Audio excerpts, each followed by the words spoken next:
Eu quero então, com alegria, convidar os irmãos para nós lermos Efésios, capítulo 6. Hoje é um culto de ensinamento e eu sou grato, pastor Isaías, por este privilégio que o Senhor me concede. E fiquei feliz aqui também em saber que o pai do pastor Isaías, né, foi pastor em Birigui, é isso? Olha que bênção, né? Cristocidência, né? Uma alegria. Estamos ali há 10 anos naquela região, 4 anos como presidente do campo, mas estamos trabalhando ali há 10 anos. O Senhor tem nos abençoado e o mesmo Jesus que está aqui com os irmãos, Ele está lá conosco também. Só para tirar uma dúvida, alguém conhece Birigui? Diga amém. Tem uns 3 amém também, olha que bênção, né? Birigui não é tão desconhecida assim. Birigui é a cidade do calçado infantil, né? É a terra, a capital do calçado infantil. Tem mais de 300 fábricas de calçado infantil, exporta aí para vários países. E ali tem uma igreja como esta, servindo a Jesus e aguardando o arrebatamento da igreja.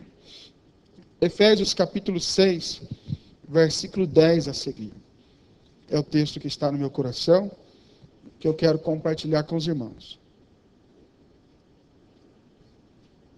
Diz assim: no demais, irmãos meus, fortalecei-vos no Senhor e na força do seu poder. Revesti-vos de toda a armadura de Deus, para que possais estar firmes contra as astutas ciladas do diabo. Porque não temos que lutar contra carne e sangue, mas sim contra os principados, contra as potestades, contra os príncipes das trevas deste século, contra as hostes espirituais da maldade nos lugares celestiais. Portanto, tomai toda a armadura de Deus, para que possais resistir no dia mau, e, havendo feito tudo, ficar firmes. Estai, pois, firmes, tendo cingidos os vossos lombos com a verdade, e vestida a couraça da justiça, e calçados os pés na preparação do evangelho da paz, tomando, sobretudo, o escudo da fé, com o qual podereis apagar todos os dardos inflamados do maligno. Tomai também o capacete da salvação e a espada do Espírito, que é a palavra de Deus, orando em todo o tempo, com toda oração e súplica no Espírito, e vigiando nisso com toda perseverança e súplica por todos os santos, e por mim, para que me seja dada no abrir da minha boca a palavra com confiança, para fazer notório o mistério do Evangelho, pelo qual sou embaixador em cadeias, para que possa falar dele livremente, como me convém falar. Amém. Está aí a leitura da palavra de Deus, que por si só já nos ensina muitas coisas.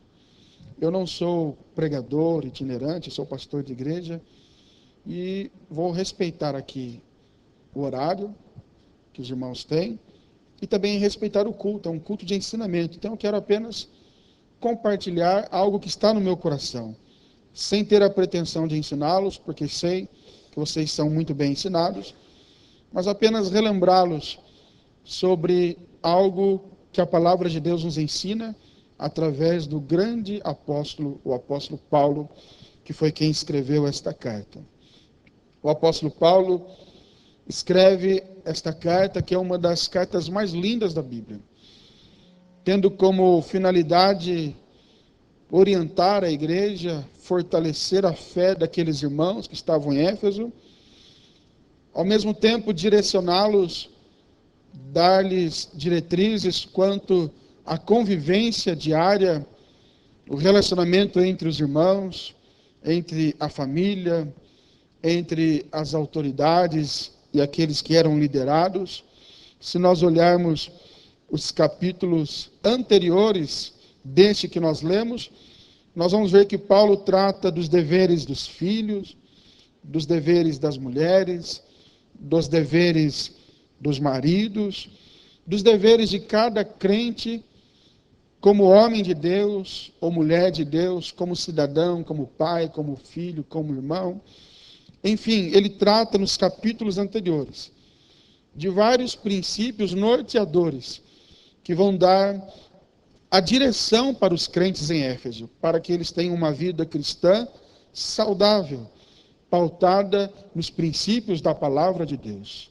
Em outras palavras, se nós como crentes, e se aqueles crentes que receberam imediatamente esta carta na igreja de Éfeso, colocassem, e nós também colocarmos em prática aquilo que está aqui, nós teremos uma convivência aqui entre os irmãos, entre os familiares, uma convivência boa, correta. Não teremos maiores problemas, porque a palavra de Deus, ela é o manual de conduta para a vida do cristão. Nós temos a palavra de Deus como norte, a direção para a nossa vida, tanto espiritual, como social, familiar e em todos os aspectos da nossa vida. Então ele dá orientações diversas, os irmãos conhecem muito bem todos os capítulos anteriores e as orientações que Paulo passa aqui nesta carta para a igreja em Éfeso. Mas quando chega no capítulo 6 e o versículo 10, ele diz assim: no demais, irmãos meus. A impressão que eu tenho aqui é que Paulo, ele mostra que há algo a mais a ser vivido na vida espiritual. Não basta a gente apenas observar aqueles princípios que estão nos capítulos anteriores. Paulo está mostrando que na vida cristã há um combate que ele vai além daqueles princípios, daquelas orientações que ele passa nos capítulos anteriores. É algo que não depende apenas de uma atitude boa da nossa parte. Ou seja, não basta você ser um bom crente, um bom cidadão, um bom pai, um bom obreiro, um bom pastor, um bom filho, para você vencer aquilo que Paulo vai mostrar aqui no capítulo 6, a partir do versículo 10. O que Paulo está dizendo é que há algo a mais. Em algumas versões diz finalmente, e aqui nessa versão que eu gosto mais diz: no demais, irmãos meus, fortalecei-vos no Senhor. Em outras palavras, seria como se Paulo dissesse: olha, há algo que vocês vão precisar de, além dos princípios que eu já mencionei, que eu já vos ensinei, vocês vão precisar, necessitar na vossa vida de algo mais poderoso, mais forte, para vocês vencerem os combates da vida cristã. Não basta apenas ser um bom crente, mas vocês precisarão de uma força que vai além da compreensão humana. Para vencer algumas lutas, alguns combates, algumas situações da vida cristã, vocês necessitarão de algo a mais. E o que Paulo passa a tratar aqui é exatamente daquilo que nós conhecemos como o combate espiritual, ou a luta espiritual, ou a guerra espiritual, que todos nós estamos envolvidos nela. Não adianta você dizer que você não está envolvido nesta luta. A partir do momento que você aceitou a Cristo como Salvador, você entrou nesta luta. Você entrou nesse combate espiritual, em que de um lado está a igreja, está eu, você, nós que aqui estamos servindo a Jesus. E do outro lado está o inimigo, Satanás, o diabo, que é o adversário da minha alma e da sua alma.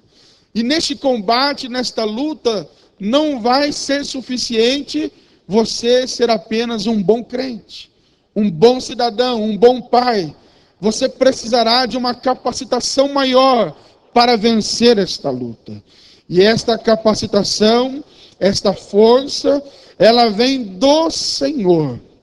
Não vem da nossa força intelectual, não vem do nosso braço carnal, não vem da nossa boa condição social ou econômica, mas esta força para vencer este combate vem das mãos do Senhor. É por isso que Paulo diz: no demais, irmãos meus, fortalecei-vos no Senhor. E é isso que nós estamos fazendo aqui nesta noite. Irmãos, eu disse para vocês que eu sou igrejeiro. Eu não consigo ficar sem congregar. Só quando não tem jeito mesmo. porque eu sei da necessidade que há na minha alma. Eu sei da necessidade que eu tenho de estar em comunhão constante com Deus e ouvindo a sua palavra, ouvindo os seus ensinamentos, porque diariamente o combate ele é renhido. A luta é forte, é terrível. O inimigo não descansa. A primeira lição que nós devemos extrair deste texto é esta: nós estamos em um combate. A segunda lição é: nós temos um inimigo. A igreja não está aqui neste mundo de maneira confortável. Nós vivemos aqui constantemente atacados, afligidos. O evangelho que alguns pregam, em que parece que o crente vive aqui um mar de rosas, ele não é o evangelho bíblico. Pelo menos eu creio que os irmãos, eu estou aqui dentro de uma Assembleia de Deus muito bem ensinada. Eu sei que os irmãos sabem perfeitamente disso. Nós somos afligidos todos os dias. Não há nenhum crente que está aqui hoje que escape desta realidade. O inimigo, ele luta contra a nossa vida todos os dias. Mas a minha alegria e a sua alegria é que a minha Bíblia, a sua Bíblia nos garante que maior é aquele que está conosco do que aquele que está lá no mundo. Então nós temos um inimigo. E sobre esse inimigo é bom ressaltar, irmãos, é bom destacar que nós não podemos ter duas atitudes em relação a ele. A primeira é superestimá-lo. O que é superestimar o inimigo da igreja? É você falar muito dele, ou falar muito nele.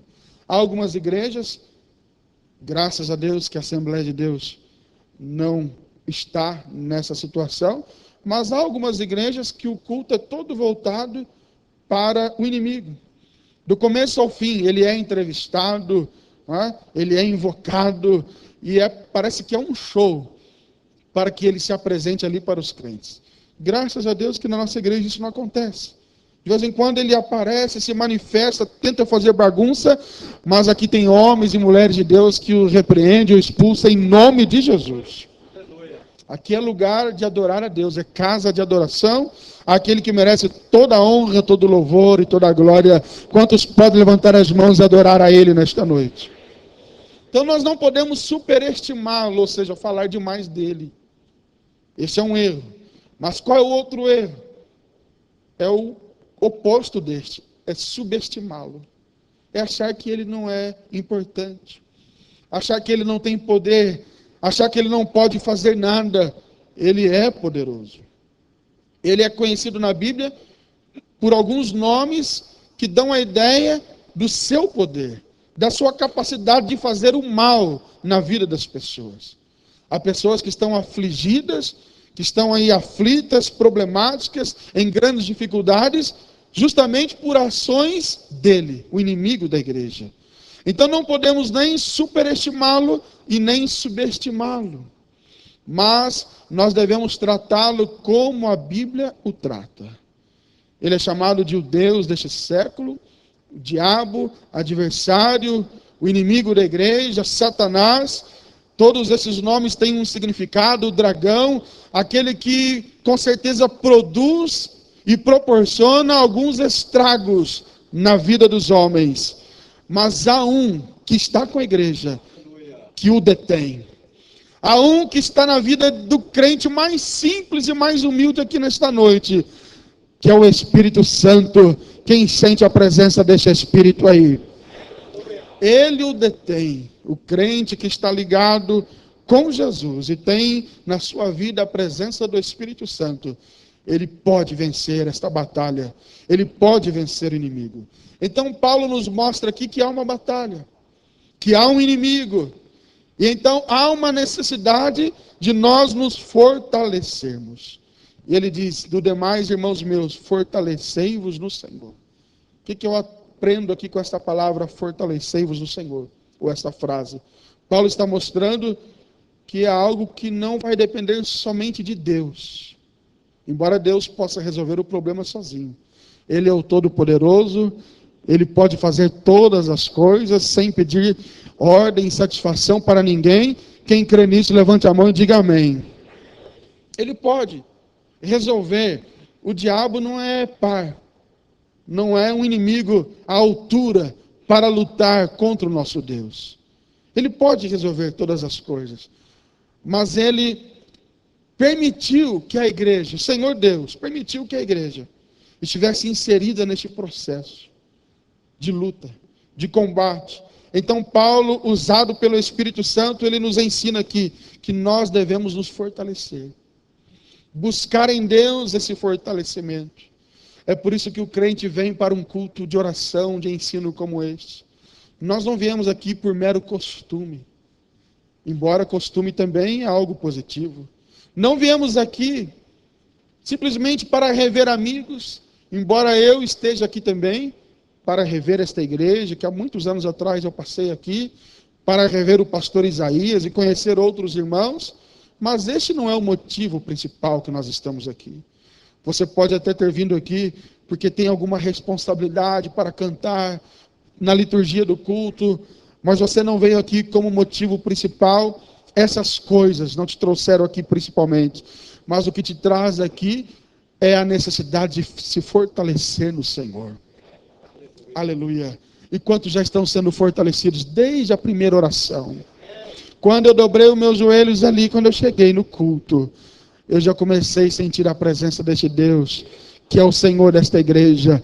E eu te convido agora a adorar o nome dEle. E se você puder, um pouquinho, levante as suas mãos para o alto e diga assim comigo: Senhor, eu vim aqui para receber de Ti a força para lutar no dia a dia da minha vida cristã.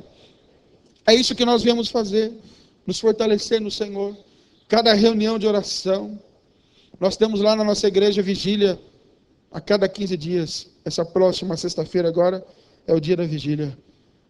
E a nossa vida como pastor é bem corrida, a gente vai, atende as congregações, mas mesmo chegando atrasado, eu procuro ir lá um pouquinho na vigília, e orar um pouquinho com os irmãos.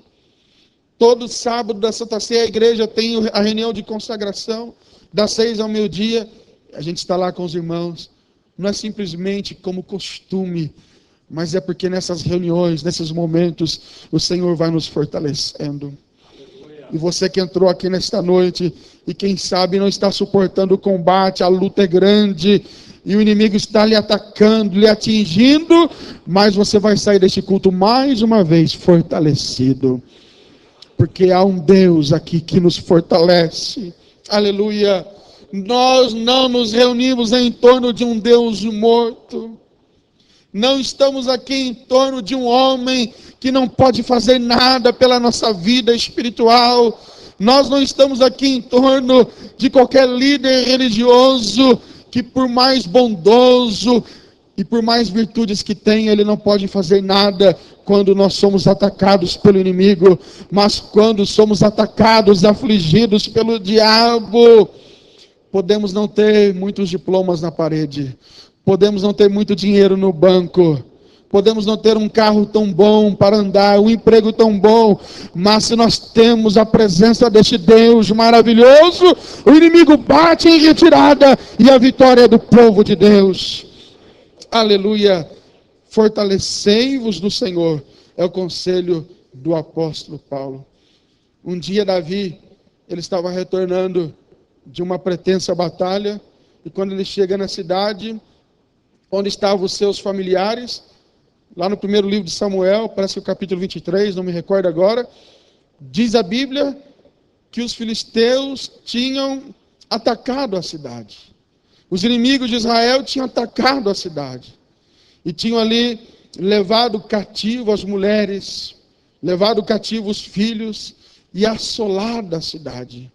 E de repente, Davi se vê em prantos, chorando. E a Bíblia diz que ele chorou muito, ele se angustiou muito, até não ter mais forças para chorar. E para piorar a situação, a Bíblia diz que os soldados de Davi, que também perderam as suas mulheres, perderam os seus filhos, a Bíblia nos conta que eles começaram agora a acusar Davi. E disseram para Davi que aquela situação toda, a culpa era do rei, era de Davi. Aquela situação toda, a culpa era do guerreiro Davi, o pretenso rei de Israel. E a Bíblia nos mostra então que Davi se fortaleceu no Senhor. Ele consultou ao Senhor. E o Senhor lhe deu autorização para ele ir atrás dos inimigos. Ele vai atrás dos inimigos. Ele então consegue trazer de volta todas as mulheres, os filhos e os despojos daqueles inimigos. E a vitória é de Davi e dos seus soldados. E o que eu quero dizer para os irmãos neste exemplo, que vocês conhecem muito bem, é que no momento de maior angústia de Davi, ele não pensou em tirar a vida. Ele não pensou em correr, em fugir, mas a Bíblia é clara em dizer que ele se fortalece no Senhor. Aleluia. É provável que haja alguém aqui nesta noite que esteja em angústia, em aflição, mas a palavra de Deus para mim, para você nesta noite é esta: se fortaleça no Senhor. Coloque a sua esperança no Senhor. E como é que a gente vai se fortalecendo no Senhor? Há várias maneiras. Uma delas é lembrando, trazendo à memória as promessas que o Senhor fez sobre a nossa vida. Nas horas das lutas, dos combates intensos, nós somos tendentes a nos esquecermos das promessas do Senhor. Mas nesta noite o Espírito Santo fala ao seu coração. Traga à memória, traga ao seu coração aquela palavra profética que o Senhor disse ao teu respeito, aquela palavra que tocou no fundo do seu coração, no profundo da sua alma, e que marcou a sua vida, marcou o seu ministério, e você a partir daquela palavra teve convicção do seu chamado, e quem sabe hoje a luta é grande, a perseguição é grande, o combate é intenso, mas o Espírito Santo hoje te faz lembrar daquelas promessas, e você vai se fortalecendo no Senhor. Um dia eu estou pastoreando há mais de 15 anos, e uma das igrejas que eu estava, uma das congregações que eu estava pastoreando, eu estava passando uma luta muito grande. Estava eu e minha esposa. Comecei muito cedo a pastorear, desde os 20 anos de idade, dirigindo congregações. E estava eu e minha esposa no quarto, obreiros novos, jovens. E naquele dia não vinha palavras na boca, somente lágrima. E eu chorava. E eu lembro perfeitamente que naquele dia no quarto, eu falei com o Senhor, em pensamento. Eu disse assim: Senhor, se tu tens ainda algo na minha vida, fale comigo hoje, de maneira especial. Porque, irmãos, nem sempre Deus fala especificamente com a gente. A gente vem num culto como este, ouve a palavra de maneira geral. Mas há aqueles dias que o Senhor fala, parece que não tem ninguém no culto, é só a gente. Quem já passou por essa experiência? E não era um culto, eu estava na minha casa. Mas eu pedi: Senhor, fala comigo hoje, de maneira especial. Eu preciso que o Senhor fale ao meu coração. E naquele momento, pastor Isaías, eu mal terminei de orar em pensamento. O telefone tocou. Eu pensei até em não atender. Mas eu atendi. Era a irmã Maria, que hoje já dorme no Senhor, e era a dirigente do círculo de oração. E ela disse assim: pastor, não vai dar tempo de eu ir aí, mas o Senhor mandou eu ligar e falar isso agora. E começou a falar, por telefone. Quem crê que Deus fala até por telefone? Aleluia. Eu me lembro daquele dia e me emociono, porque ela começou a falar, e tudo que eu havia pensado no quarto da minha casa, que eu nem falei para minha esposa, estava eu e minha esposa, mas muitas coisas eu não falei para ela, estava apenas pensando e falando com Deus. A irmã Maria foi falando. Irmãos, eu saí daquele quarto como um gigante. Aleluia. Aquele dia o Senhor mudou a minha história como obreiro. Eu saí dali como um gigante. E eu quero dizer para você nesta noite, se a luta está intensa, o combate está intenso, como o hino 212 da harpa diz, que às vezes a batalha, a luta é renhida. Se está desta forma, há um Deus que ainda fala conosco. E a palavra de Deus, ela vai nos fortalecendo. Aleluia. A palavra de Deus vai nos trazendo esperança. E o Senhor te trouxe aqui nesta noite para falar ao seu coração. Você não vai perder essa batalha. Há um inimigo, isto é verdade. Há uma luta, uma batalha a ser travada, isto é verdade. Mas há também uma garantia de vitória para aqueles que estão na presença do Senhor. E quantos vitoriosos nós temos aqui? Levante as mãos e dê um brado de glória a Deus. E o apóstolo Paulo diz então: fortalecei-vos no Senhor. Se fortaleça nele. Uma das formas é lembre das promessas que Ele lhe fez. Quem tem promessa de Deus na vida? Eu tenho. Eu tenho. Algumas já se cumpriram. Outras eu creio que ainda vão se cumprir, se eu permanecer fiel na presença de Deus. Escute o que eu vou te dizer, uma palavra de Deus, uma palavra pastoral ao seu coração. Há um Deus que fala e Ele cumpre, Ele realiza aquilo que Ele falou. Passarão os céus e a terra, mas as palavras dele não hão de passar. Quantos creem nessa verdade, digam amém. Então Paulo vai dizendo, fortalecei-vos no Senhor. A nossa esperança não está na política, embora também devamos fazer o nosso papel de cidadão. Não devemos abandonar, né? Não devemos deixar de lado o nosso papel de cidadão. Vamos votar. Vamos acompanhar o processo político, vamos acompanhar o processo que a nossa nação está vivendo nesses dias. Como cidadãos, aqui no Brasil, devemos fazer a nossa parte. Mas a nossa esperança maior não está numa mudança de governo. A nossa esperança maior não está na mudança de um prefeito, de um governador ou de um presidente da República. O nosso fortalecimento, a nossa esperança está no Senhor, irmãos. Independentemente do governo que estiver aí comandando a nação, sobre a igreja de Jesus Cristo paira uma promessa: as portas do inferno não prevalecerão contra a minha igreja, disse Jesus. E ele diz mais: fortalecei-vos o Senhor e na força do seu poder. E quando a gente pensa neste versículo e nessa parte final, fortalecer na força do seu poder. Parece que é a mesma coisa, né? Força e poder. Mas quando a gente vai estudar mais a fundo, poder aqui fala da força inerente de Deus. Ou seja, é aquela força que está em Deus e que não depende de manifestação. Deus, Ele é o Todo-Poderoso. Os atributos de Deus são maravilhosos, onipotência, onisciência, onipresença e tantos outros. É a força inerente. Se Ele não fizer nada, pela sua palavra, nós sabemos que existe essa força inerente em Deus. Quantos creem nesse Deus que tem esta força inerente, que não depende dos governos humanos, não depende de circunstâncias humanas, é a força inerente de Deus, é o seu poder. Mas quando Paulo diz, fortalecei-vos o Senhor e na força do seu poder, e essa expressão força do seu poder, enquanto o poder é a força inerente, a força do poder é o poder de Deus em prática. Para a gente exemplificar bem isso, é como você olhar para um rapaz, um jovem principalmente, grande, musculoso, igual eu assim, pastor Isaías. Tem bastante músculo aqui na barriga, né, irmãos? E você olha para aquele rapaz grande, musculoso, né, que faz academia. Não sei se tem alguém aqui. E você vê aquele rapaz e o visual, quando você olha, já vem à sua mente, ele é um homem forte. Tá? Isso fala da força inerente, pelo visual. Mas a gente só vai comprovar que ele é forte se ele realmente manifestar essa força.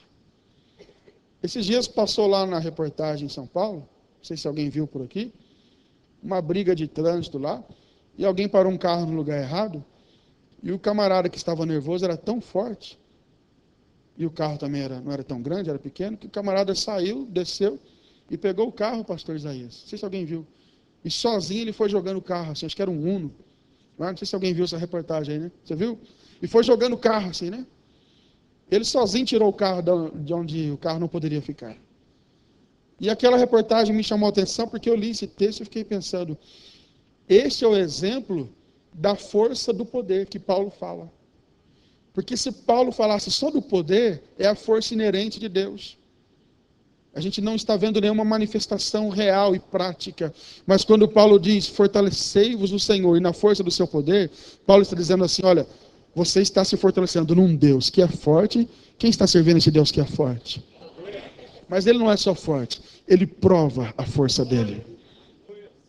Então quando você olha na Bíblia e vê os milagres que Jesus fez, é Deus provando a força dele. Quando você vê lá no Velho Testamento as guerras que o povo de Deus venceu sem pegar em armas. Algumas guerras foram ganhas apenas com louvor, com adoração. O inimigo ficou desbaratado, se mataram entre si e o nome do Senhor foi adorado e glorificado. Sabe o que é isso, irmãos? É a força do poder de Deus. Quando você vê um crente que chega, uma pessoa que chega na igreja, aceita Jesus, e de repente estava lá no mundo das drogas, do vício, e no dia seguinte já está liberto, transformado, e daqui a uns meses já é batizado nas águas com o Espírito Santo, e daqui a pouco já é um obreiro, está pregando. Sabe o que é isso, irmãos? É a força do poder de Deus. Então você que está em combate, olhe para mim aqui e receba essa palavra. Olhe para aquilo que Deus faz, e você vai sair daqui hoje fortalecido. Olhe para aquilo que Deus já fez. Eu vou só fazer uma pergunta: quem já experimentou um milagre só de Deus na vida? Levante a sua mão. Eu tinha um problema de saúde no estômago, e um dia uma irmã na congregação que eu dirigia, ela era lá eu moro no interior, ela era da capital, de São Paulo, e ela foi lá pregar. E ela terminou de pregar, pastor, e ela virou assim para mim e colocou a mão aqui, dá licença, e começou a falar: o Senhor está te curando agora.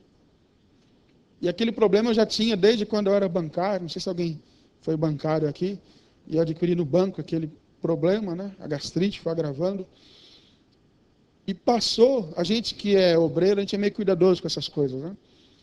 Vou confessar para os irmãos, eu fiquei meio incrédulo, né? Será que é verdade? Vamos esperar um pouquinho. Mas, irmãos, eu fui fazer o exame depois, e não tinha mais nada. Estava curado. Sabe o que é isso? É a força do poder de Deus. Eu vou fazer uma pergunta aqui: quem já recebeu uma cura da parte de Deus? Agora eu vou fazer outra pergunta: você acha que Deus mudou? Ele é o mesmo. Hebreus 13:8 é a verdade. Ele é o mesmo ontem, hoje, eternamente. Quem acha, quem tem certeza que Ele é o mesmo, levante as mãos e adore o nome dEle. Aleluia. Então você vai vencer em nome de Jesus. Você vai vencer se continuar ligado em Cristo, né? Se continuar ligado na palavra, você vai vencer em nome de Jesus. Se fortaleça no Senhor e na força do seu poder. E para ir caminhando para o final, Paulo diz no versículo 11: revesti-vos de toda a armadura de Deus. Paulo está mostrando aqui que nesta batalha você não vai vencer com o seu poder intelectual. Não vai vencer com o seu poder econômico. Eu sei que tem muitos irmãos aqui com a conta bancária recheada. Quem pode dar um amém aí, irmãos? Está vendo? Confirmou, viu? Confirmou. A conta bancária é recheada. E não é pecado, não é? Deus é o dono do ouro, o dono da prata, Ele enriquece a quem Ele quer. Não é isso? Mas não é isso que vai fazer você vencer o inimigo. Não é também o seu tempo de crente. Eu disse aqui que nasci na igreja, meus pais nasceram na igreja, mas isso também, para o inimigo, não vale nada. Isso não vai derrotar o inimigo, não vai assustar o inimigo. Mas Paulo está dizendo: se revista, não da sua experiência, não da sua capacidade intelectual, não do poder da sua capacidade econômica, mas se revista de toda a armadura de Deus. Interessante, irmãos, que a armadura não é minha, não é do pastor Isaías, vosso pastor, mas a armadura é de Deus. E este Deus tem armadura aqui hoje, para mim e para você. Aleluia. Porque nós vamos enfrentar o dia mau. Ele diz aqui: para que você possa resistir, estar firme contra as astutas ciladas do diabo. O diabo é um ser inteligente. Ele trabalha com estratégia, com inteligência. Enquanto nós estamos aqui cultuando, enquanto eu estou pregando, ensinando a palavra, ele está tramando alguma contra a minha vida e contra a sua também.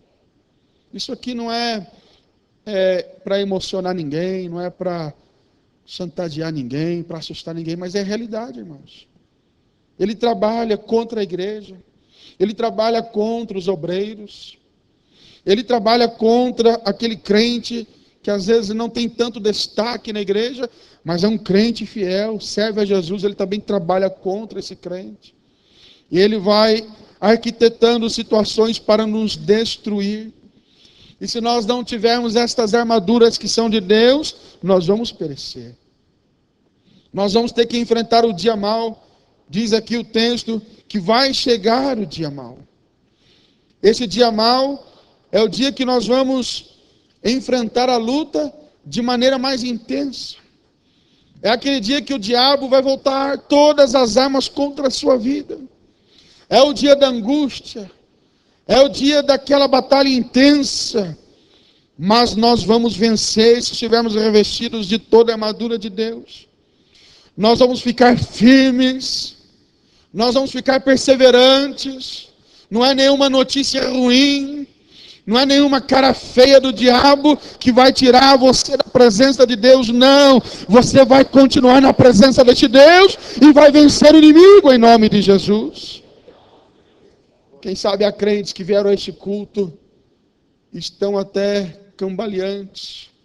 E eu não vou lhe criticar, porque quem já não passou por situação semelhante? Que a gente começa a pensar, eu vou parar, eu vou entregar, eu não vou resistir. Mas Paulo está dando uma palavra contundente para mim e para você. Se revista de toda a armadura de Deus, para que possais estar firmes. Ele usa essa expressão, estar firmes, mais ou menos 3 ou 4 vezes neste texto.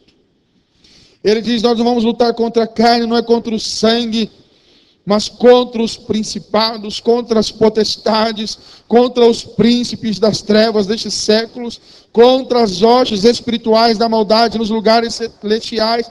Portanto, tomai toda a armadura de Deus, para que possais resistir no dia mau. O dia mau é uma realidade. É aquele dia que tudo dá errado, que tudo se volta contra a sua vida, mas você não vai sucumbir, você vai vencer em nome de Jesus. Aleluia. Eu estou finalizando, contando aqui um testemunho para os irmãos. Eu falei com o irmão semana passada, ele não está indo no culto, eu liguei para ele.